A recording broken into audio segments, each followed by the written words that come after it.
বাফুফের meet the প্রেসে head coach Javier ক্যাব্রেরার পদত্যাগ চাইলেন বাফুফের কার্যনির্বাহী কমিটির সদস্য সাখাওয়াত হোসেন ভূঁইয়া শাহীন।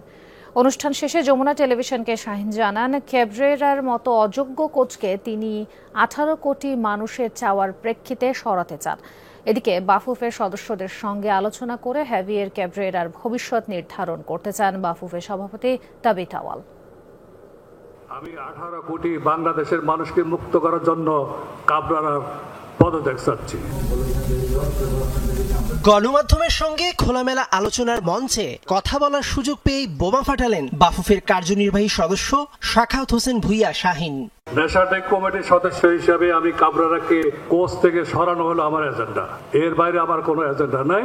18 কোটি মানুষকে মুক্ত করা আমার এজেন্ডা। Thank you everybody. অনুষ্ঠান শেষে যমুনা টেলিভিশনের জানতে চাওয়া হেড কোচ হাভিয়ের ক্যাব্রেরার উপর কেন এই ক্ষোভ।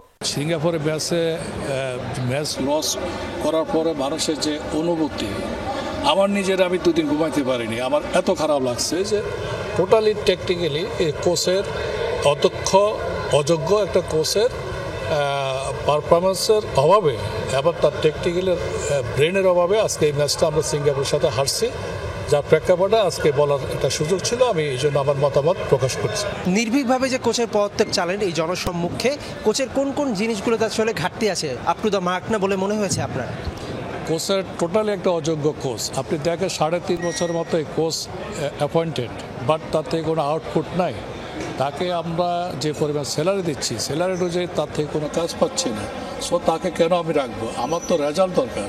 সভাপতি তাবিথ আওয়ালকে ব্যক্তিগতভাবে কোচের বিষয়ে বলতে পারতেন শাহীন, কিন্তু প্রেস মিটে কেন বলতে হলো তাকে? তাহলে কি বাফুফের সদস্যদের মধ্যে চলছে কমিউনিকেশন গ্যাপ? যদিও ক্যাব্রেরা বিষয়ে সদস্যদের সঙ্গে আলোচনা করেই বাফুফের সভাপতি নেবেন সিদ্ধান্ত। যে ব্যক্তি একটা কমেন্ট করেছে সে বাংলাদেশ ফুটবল ফেডারেশনেরই একজন member, so therefore it's an internal matter.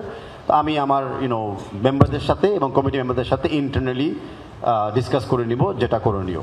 2026 সালের মার্চ পর্যন্ত বাফুফের সঙ্গে চুক্তিবদ্ধ হাভিয়ের ক্যাব্রেরা। তার আগে তাকে বরখাস্ত করলে দিতে হবে বেতনের পুরো টাকা।